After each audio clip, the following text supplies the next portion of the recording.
Hello, everyone. I'm Andy. I am normally I earn my money a lot with editing of commercials and music videos or documentaries and stuff like that. I also did quite some time some directing in this direction and also play around with new stuff and VFX, motion graphics and stuff like that. And yeah, some months ago, I think in December, Mario approached me if I would like to work on a trailer for White Mirror. And I was pretty new to this whole stuff. I mean, I was watching what's going on, but I didn't really try stuff out. And it was a nice opportunity to dive deeper into this whole subject. And then I did together with Mario about 1 or 2 months, including research and then the trailer creation, a deep dive into this. But by today, I already feel like I'm pretty outdated and everything has changed and everything is new again. So let's see what I can help you with. I'm pretty sure I'm no expert. You announced me pretty big in a truly master or something like that. That's probably not what I am. I'm good at editing, but with this whole AI thing, I'm still figuring stuff out. But I can be nerdy and quick in learning stuff, and I'm happy to share all of this knowledge. And before I go straight into the trailer or what we did, I wanted to take off with the question, is there anything special you're interested in? Because I would go now just from the beginning, how we started the trailer, some experiments, then into how it went and what we did and what choices we did into the general thing. But if there's anyone who's saying, oh, there was this one shot, or I was wondering how you approached this or that, just leave me a note in the chat or something like that, so I know I'll focus on that because you want to know this, and I don't babble around about stuff you don't want to know. So feel free to write something. There's just one written sentence from CyberArt. He said that the trailer is crazy, and he's also tipping. Maybe he has some. Yeah, he just asked how you do it. Is freak. Yeah. So I think he's looking forward to it. How you have created it. Yeah. Cool. Yeah, I mean, I would just start off with sharing my screen and jumping into the project file. To be honest, I didn't prepare anything. I just now opened all my old project files. They are messy as fuck. And I tried to find all the web pages and apps I used for creating the trailer just to show you what I used and how I used it. But no promises that I can recreate what I did, because sometimes I did it at late nights and it happened, and you know this, and we will see how I can help you. So That's totally fine, I think. So yeah. Yeah, I'm gonna start sharing my screen. You should be able to see it right now. Do you see it? Yes, we see it. So you currently just show yeah the it's a program, Premiere. right? It's yeah. Exactly. So I'm mainly working with Adobe, so Premiere and After Effects. That was mainly how this trailer was created.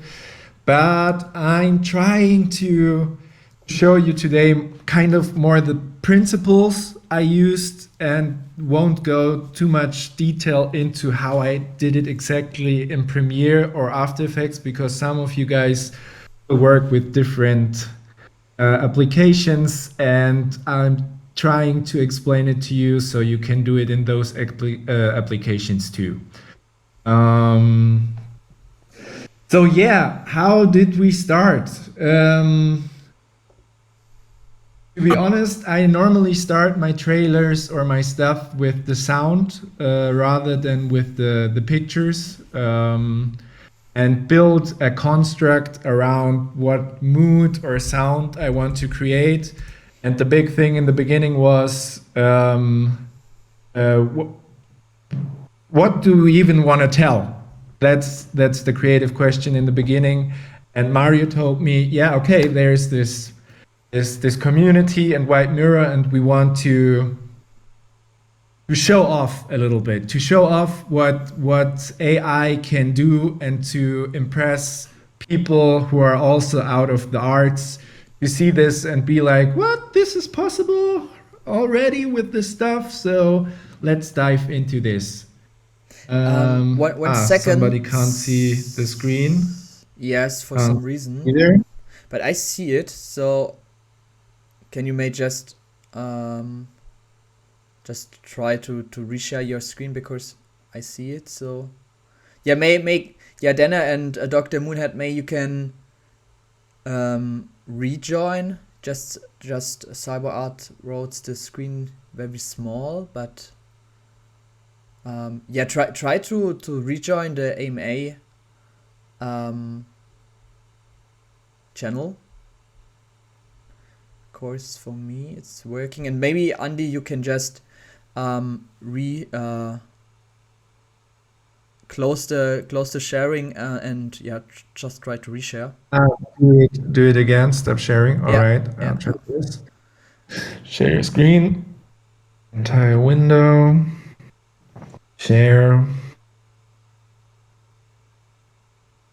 So now you see it, guys.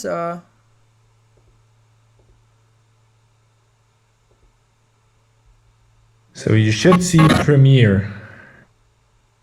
Yes, Dr. Moonhead said, okay, it's working now. What's with the other guys? It's working. Portono, Dana, I think, not for me. It took a while. It's working. Okay, I think for most, it's working for me as well. So it's easy. I would say we just continue. I think for most of them, will for most of the Right. members will it work. So okay, fine. Yeah. Just for the other one, rejoin. Okay, thank you. Sorry. I'll try to be auditive and descriptive, so you see it. Yeah. So as I said, we started off with sound, and I just looked around and I found this neat app or application called Iva, which you should be seeing right now. It's iva.ai, and there you can do compositions with artificial intelligence of songs. And you just go to create a track, you choose your genre, and then you can create some tracks. You see here, I created quite a lot of tracks, and lots of them are pretty weird. I was going for a more cinematic, short, orchestral vibe, something like that, to make it epic and big. And then you get stuff out of it. You can choose the length and stuff like that. And like I said, some of the stuff was pretty weird. Also, the sound we chose, if you'd listen to it without anything, it sounds a bit off, but we liked it because it was also a bit this thing of a broken computer composed something, and it had this magic about this. Okay, this isn't something we composed, but it was composed. And like with all the stuff working with AI, it felt like more like how do you say, when you're in an art gallery and you choose something out of the stuff, and not like you create a bunch of stuff and then you choose and select and put different things you like together. And so we tried different things, and I came up with this one, curate. Exactly, that's the word. Thank you. It's more curating. And so I curated, or we curated out of Iva some stuff we liked. For everyone who wants to try this, you have 3 songs for free to download, but you can do as many compositions to try out as you want. So feel free to play around with this. Also, guys, I'm not sponsored by any of those things, and I can't guarantee that there is anything better out there. It's just what I Googled and found out, and what was well for me and happened to be cool for me. There might be other things, but But feel free to share them in the chat. yeah, I would really looking forward to maybe some of our community members are as well expert in this area and can share as well some cool tools which they are maybe use for creating this kind of music. So yeah, feel free as well to add something in the chat. Yeah, cool. Yeah. Oh, and then I'm closing this now. I created a song with this. Was another one in the beginning, and then I wanted to have like kind of a voiceover. We didn't even know what we wanted to talk about really, so I just went to ChatGPT and told ChatGPT, "Can you write me a script for a film AI festival kind of thing promotion teaser?" And it did. And this script I took and put it into this application. It's called synthesis.io. Unfortunately, if you're not paying, you can't really try it out. You can choose between different actors. And Norman here is our movie expert. He sounds like the trailer guy, all of you know.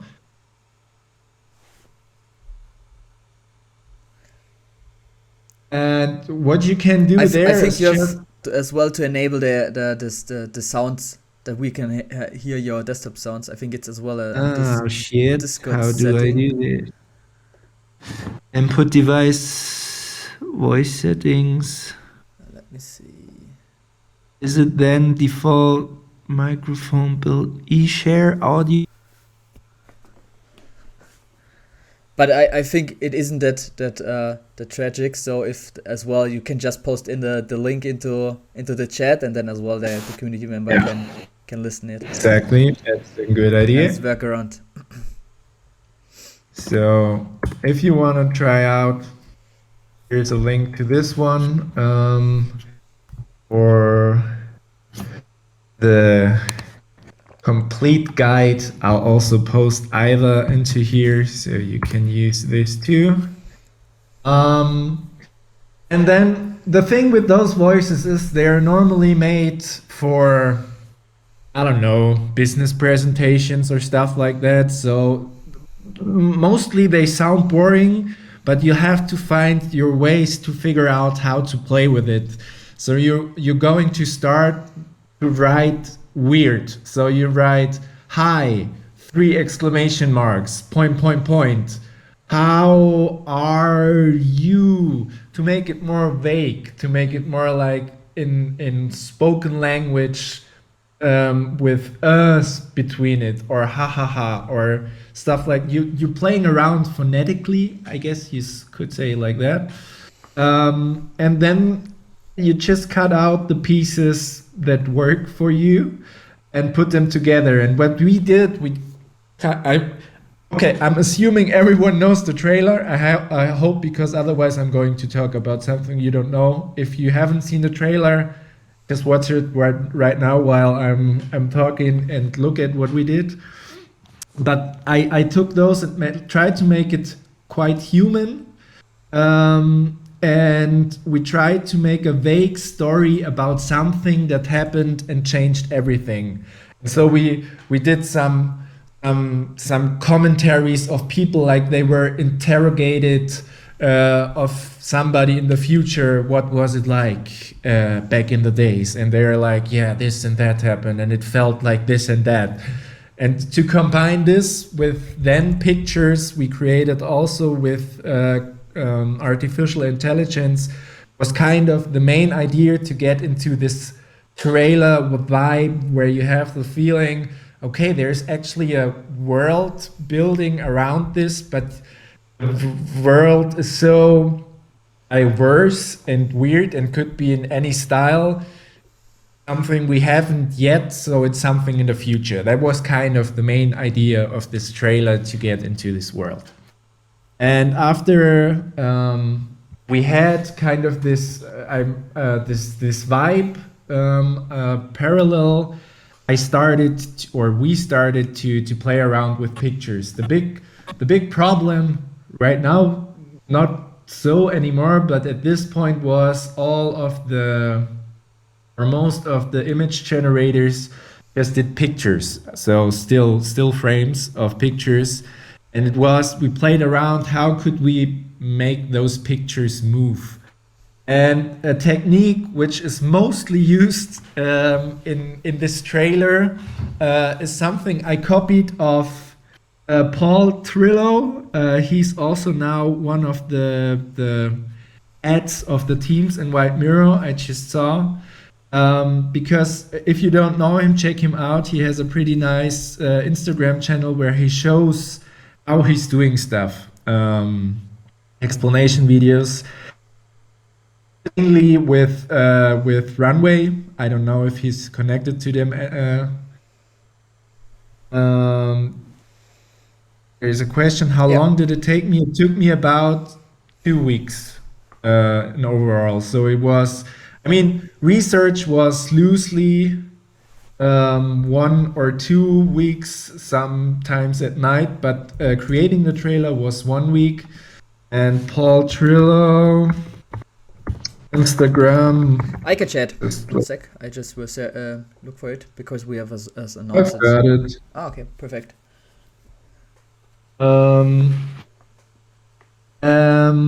Exactly. And he did something pretty smart in one of his videos. It was one of many things he did.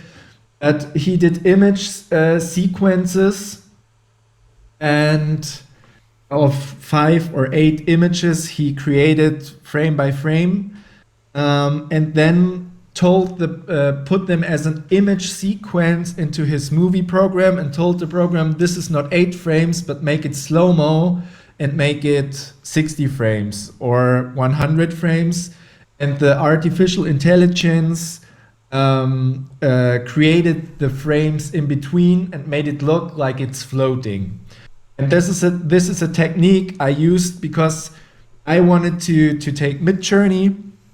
And I mean, the Midjourney part, that's something Mario told you in the last lesson. If you haven't seen it, check it out, his prompting advice on Midjourney.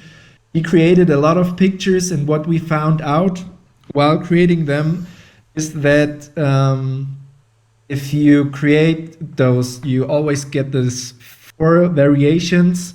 But if you get variations on one of those variations, they're pretty similar. So you can get quite a continuity between those pictures. There's always something jumping out, but you can work with it. And so we started. I have a Google Drive folder here to collaborate on a Google Drive folder where we just collected image sequences.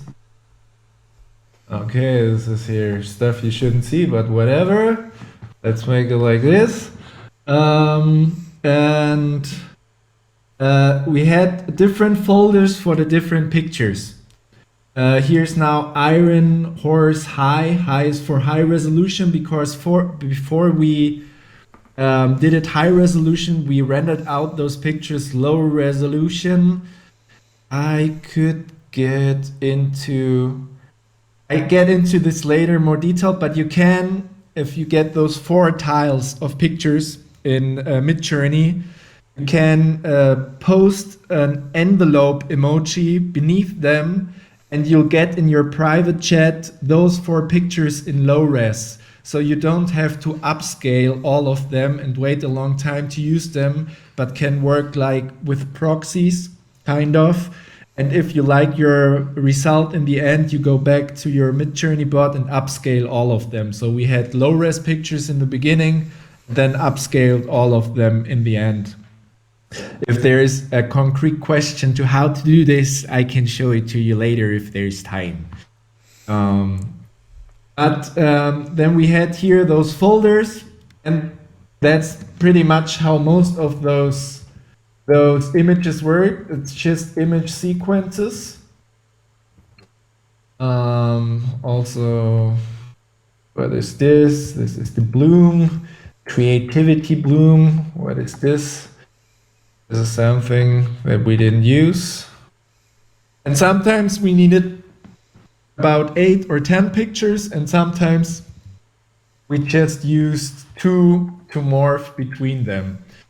And yeah, that's the main part. You just collect a shitload of pictures, and then you go into After Effects in my case, but you can also do it with Runway app or probably any other application which supports image sequences. And what I did is like to load those image sequences into After Effects. Here now it's Spiral Man, because those things look like they are moving when you play it. In this case, it's actually no further post-production, but it also already looks like it's moving like spirals, because there's changing spirals or circles in the background, and the lights and your eye automatically makes it move, and it isn't too jittery because the variations are quite similar. On other occasions, like in this one, which is pretty neat, I made it then like this. I put the image sequence into After Effects, and then there is a plugin called SpeedX. Some of you familiar with Premiere or After Effects might also know Twixtor from way back, which is also a plugin which actually just fakes slow motion. So if you have any clip, you drop it on there and you fake slow motion. So here I said the speed ratio of this should be not 100%, but now it's 66%. And then the plugin will make the pictures in between, and you get those, if you skip through here, weird artifacts sometimes. But in this case not. You can choose then if you want to have it smooth or sharp. And the more you go down with this frame rate, I don't even know if I can do this right now live, because what I can tell you, this thing can fuck up your program and crashes quite a lot. But like you see here now, it morphs from the one picture to the other picture, but because it is quite fast in the movement, you won't really notice this movement, but or you have the feeling like it's a fluid picture. So we're just tricking around. But that's one of the common looks at the moment out of artificial intelligence pictures. In this case, we can control it kind of more. Sometimes Yes.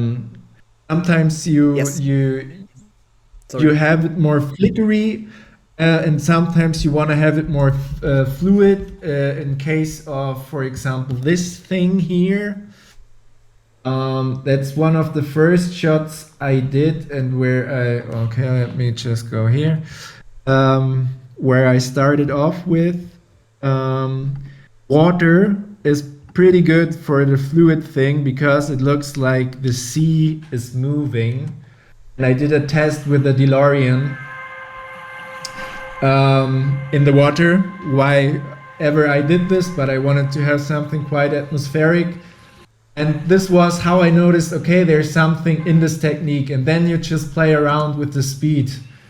There I didn't have the plugin yet, and I got a pretty neat watermark on it. Here too. Here it is now. That's the speed I went for. And this is pretty much the main effect I used for a lot of those shots you see. Then there's some of the. Okay, I stop. Is there any questions about this technique right now at the moment? I Okay, think I it seems think. like good so far. Yeah, Okay. no question. Um, what I did always after, like you see here in After Effects, those that I have different compositions with the same name. I always did some post production on those things. I mean, the first thing was okay, make the move, and the next thing was then add some film grain on top of it because then it looks more cineastic. Put some camera wiggle on it. There's tons of tutorials on YouTube how to put a camera wiggle onto something. Put some particles onto that. It's for the flower man, for example. There was It's one this. question from CyberArt here. He just asked, she the effects are only in runway. No, I think you used not runway for this, right? Or do I misunderstood No, the question? exactly. I didn't use run at the moment. I am using After Effects, Mhm. but you can. It's hard to say which effects exactly. I mean, the principle is find a plugin in whichever application you are using that is faking slow motion. So the first step is to create an image sequence you get out of Midjourney or any other image generation program, and you put it as an image sequence into your Premiere, Final Cut, Runway, or whatever, and then tell the program that this sequence should be slowed down. And normally, if you slow down stuff in Premiere, for example, it gets jittery because it doesn't automatically calculate the frames in between. But apps like Runway have an automatic check mark where you can put smooth out frames in between, and then it calculates the frames in between. For After Effects or Premiere, I used the plugin SpeedX. So it's called SpeedX. You can get it at AE plugins. And this created then this morphing effect. Or there's another plugin called Twixter. So you can just Google slow motion AI plugins and use whichever is fine for you. Does this answer your question, Cyber Art?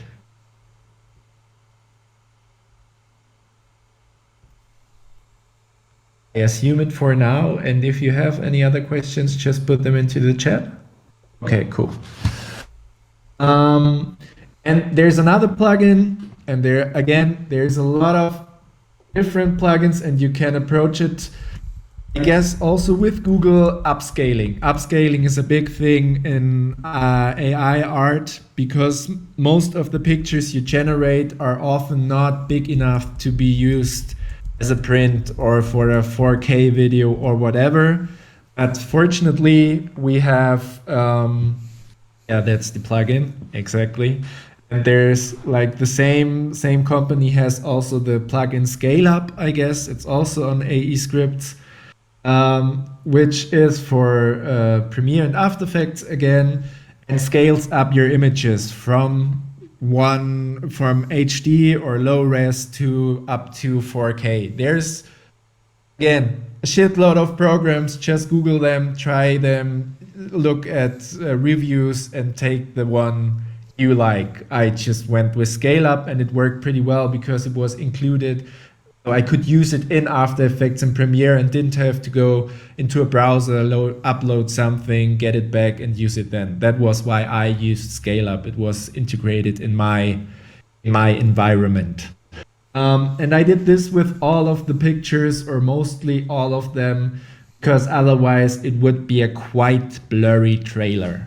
And it doesn't work all the times, but if you put grain on it afterwards and some particles and stuff, get away with it. Like if there's any VFX people in here, I mean, you'll know how this stuff works. Yes. This is, like I said, the main effect I used on most of those things. But there are some different approaches. Like, for example, this one.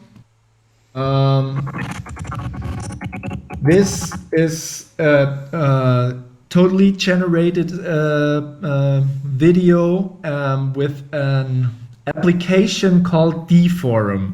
And here's where it's probably getting a bit old, because I don't know if dForum is used that much, because Runway published Gen 1, which is also a video creator app, which I honestly haven't used yet. So what I'm telling you now is just my experience with dForum and how I did it. And it can look quite scary, because it's a Google Colab notebook. And it looks like this. Like I found out some minutes ago, it doesn't have to look like this, because up here is written you don't have to use it like this. There's a web UI extension. I'm not too good with this stuff. There's obviously, if you know GitHub, there's a GitHub page where you can download a program and use it with a normal interface. And if you want to use Google Colab, which is like it looks intriguing, but actually it's pretty neat, because you have just those little play buttons and you go through there step by step, and just put play and parameters in here, and you don't have to do a lot to get to your video, but you have to get used to this interface. It's quite intriguing. I just tell you, just try to work with it around 1 hour or something like that, and it will be fine. And I just give you a little explanation of what this thing does. And they have also this Discord channel and a website. So I'm just going to put this into the chat. You can work with this or have a look at this. And what you can create with this is videos, and you can control the camera. There's like different parameters like translation X, and if you put a positive number in there, it moves to the right. If you put a negative number there, it moves to the left. And you have this with different parameters. You can also zoom in, and that's something you might be familiar with a lot of AI Gen videos. But in this case, you kind of have the control, and you can also keyframe it. So you can say the first 10 seconds, you tilt the camera up, and then you go into the picture and stuff like that. And that's pretty much what I did with this one. I, like you always do with image generation, created a prompt, which is down there. Where is the prompt? Here. You can see it here. You give here your prompts. There's already example prompts, what you can put in there. And for you, actually just this one matters, which is animation prompts. In this case, if I would render this, and from the beginning there would be a beautiful apple. After 20 frames, it would morph into a banana. Then it would morph into a coconut, and then it would morph into a beautiful durian, whatever this is. And in my case, I don't know exactly what the prompt was, but it was kind of witches in a beautiful landscape, and then some prompts about the art style and whatever. Again, if you have questions about prompting, just have a look at Mario's lesson. He's pretty good at doing this stuff. And my camera movement in this case was just on the Z axis zooming in. And I think actually I prompted at 25 seconds going into the mouth of a monster, but this stone here in the middle should become something like a mouth of a monster, but also it doesn't always work out like you would like it to, the artificial intelligence. So it's a lot of try arounds. I can open my tries with this, and you just take the best out of it and use it for what you want to do. Landscape to monster. This is the original. Here you see kind of a monster coming out, but then it stopped there. This is different. I mean, I think this was the same prompt, but I tried it again and again with different movements, different times. That's again like curating what you want to have in your trailer, like short snippets. And that's the thing. What I did was a trailer. If you want to do like a real movie with consistency, there's a whole other game. You'll have to get into creating a character which will be recognized and which can be reproduced. There's ways for that, but I haven't done that yet, so I can't tell you something about it. But there is tutorials on that. There's also in our learning channel, there's an VFX studio who they created a whole anime with themselves as characters, and it worked out pretty well. So if you want to learn more about that, check definitely out their tutorials. Yeah, that's another technique we used. Is there a question to this technique or the deforum thing? Do you want to know anything more about this in particular? Okay, assume not. Looks good, I think. Then there's some little highlights in here. It's this one is kind of deep faking. I'm pretty bad at this. I mean, this is, if you look exactly at this and slowly, it doesn't look too real, but as always with VFX, if you watch it in the whole thing and in the mood, it kind of works out. And what we tried to have here is like a human interaction. I mean, the whole trailer was about how do we get a human feel to it. So it was, okay, we need people, and actually we need people showing feelings and talking or whatever. And in this case, we just had two pictures of this woman and this choker guy at the beach. And we prompted them to be kind of in the same lighting. So it's both seems to be like in the evening. There's sea in the background. So it could be that they're in front of each other. If you look closely, camera angles and everything is off. But you sell it by making it kind of familiar or working. And how I did that, there is a Google collab thing. Again, I'll post it in here, where you can put a picture and a reference video. And now it's becoming weird, because what I actually did is go in front of the camera, and I have here a folder called Andi to Choker Girl.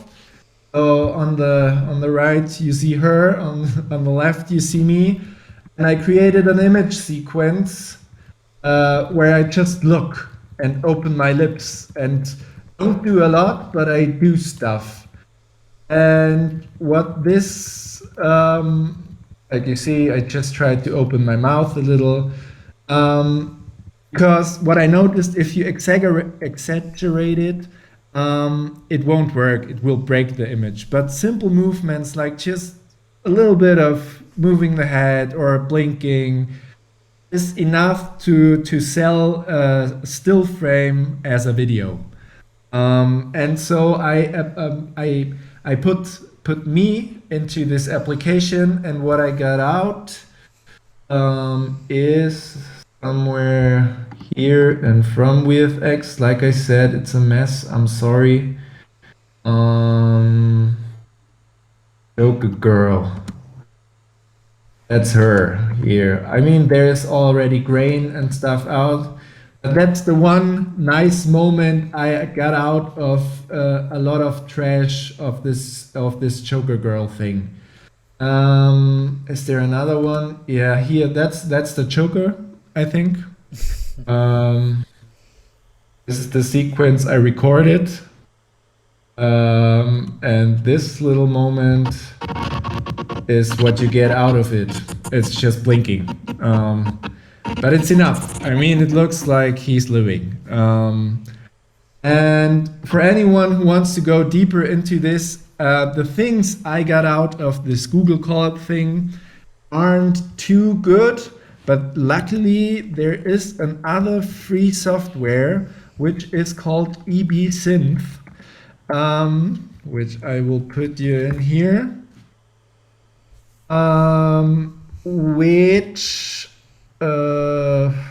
which apply. I mean, I just gonna show you the website of them.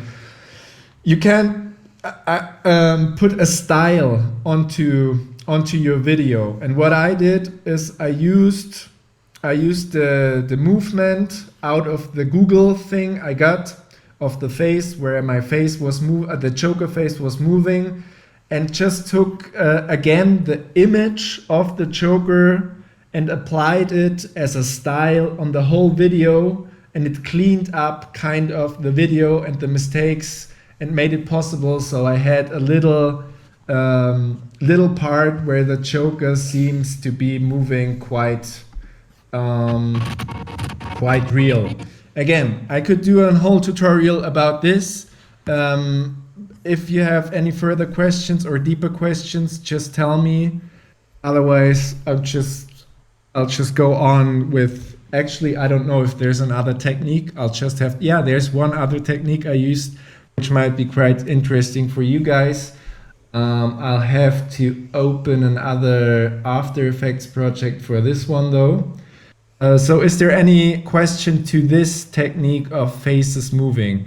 I guess there's several other applications out there, a lot of mobile applications also, where you can make pictures move with your own face. I just figured out this one is the one I wanted to use. There's, again, shitload of others. Try to find them. And I think it would be also great to have a place in the community where we just could collect probably programs for different approaches and cases. Good idea. So I'll go to the last technique I used, and it was actually the first one we tried out, which is this one, because this is actually just a still image, and I'll have to open another After Effects project. It's using depth maps.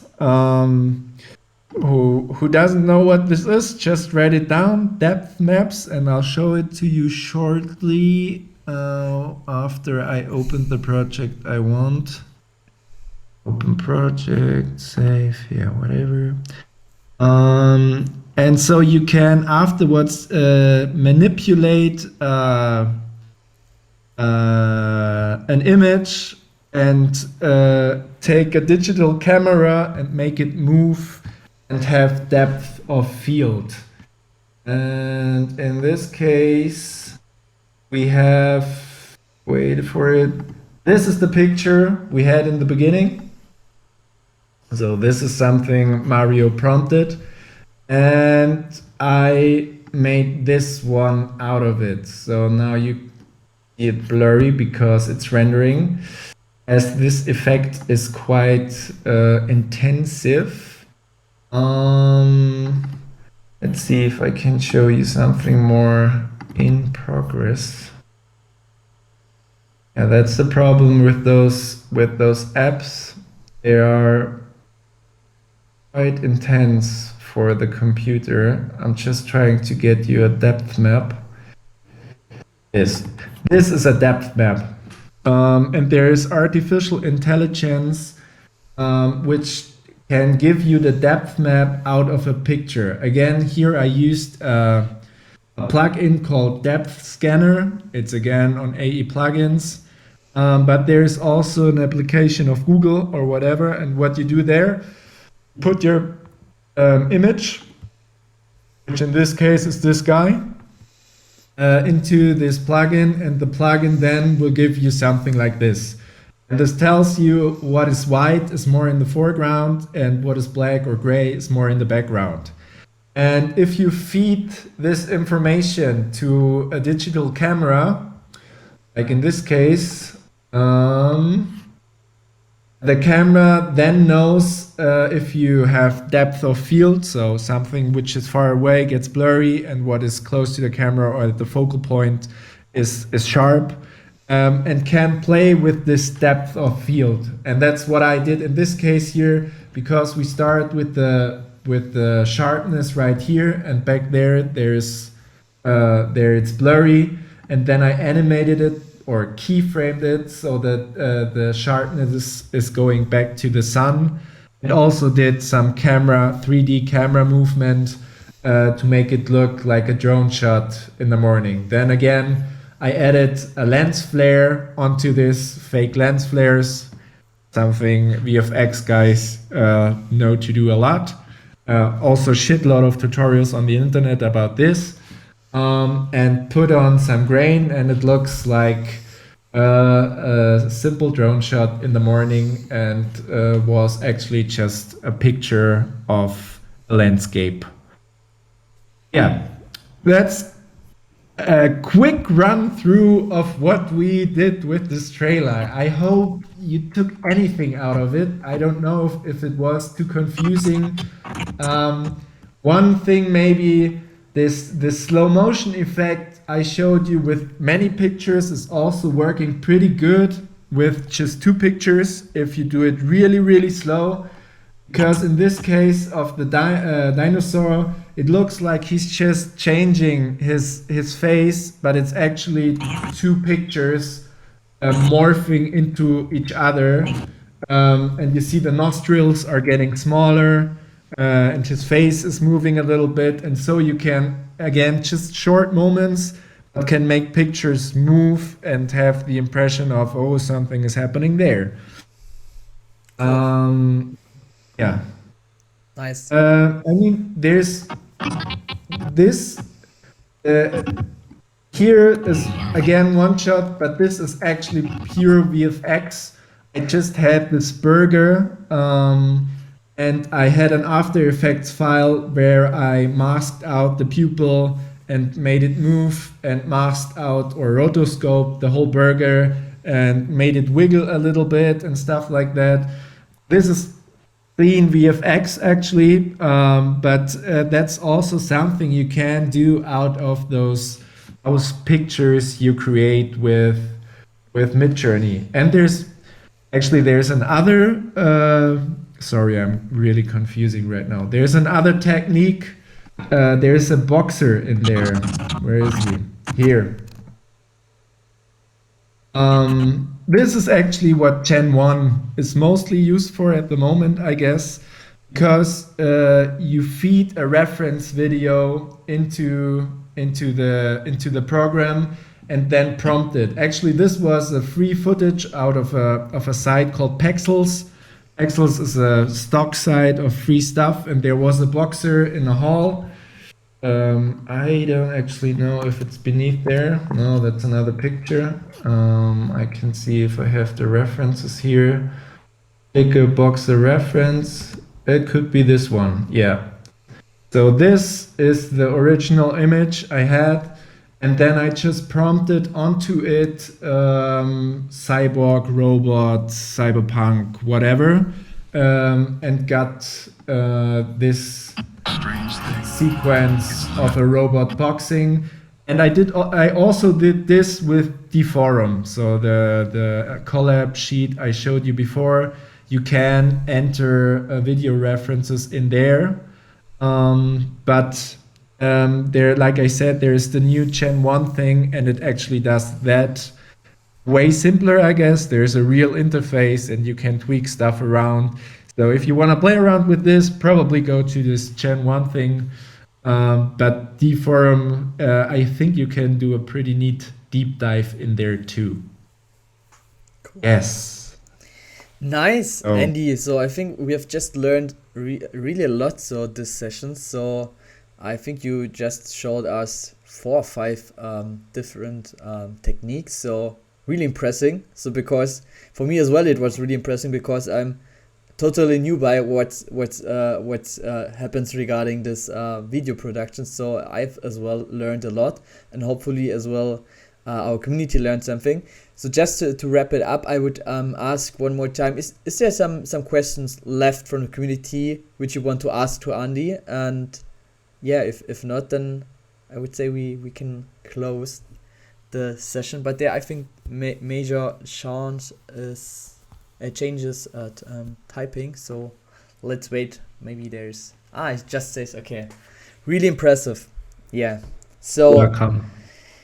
congratulations, Andy. So and thank you as well for providing us that learning session regarding the trailer. Sure. And yeah, from as well to the community, if you want to see more sessions like that, so feel free as well to request it, maybe here in the channel or as well in the feedback channel we have in the Discord.